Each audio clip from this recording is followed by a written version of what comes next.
कधी चांदणे टिपूर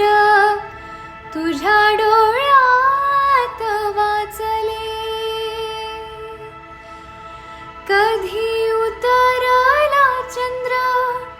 तुझ्या माझ्या अंगणात, स्वप्न पाखरांचा थवा विसावला ओंजळीत, कधी काळोख भिजला कधी भिजली पहाट, हुंकारला नदी काठ कधी हरवाली वाट, वाऱ्या पावसाची गाज काळे भास गच्च दाट, कधी धुसर धुसर एक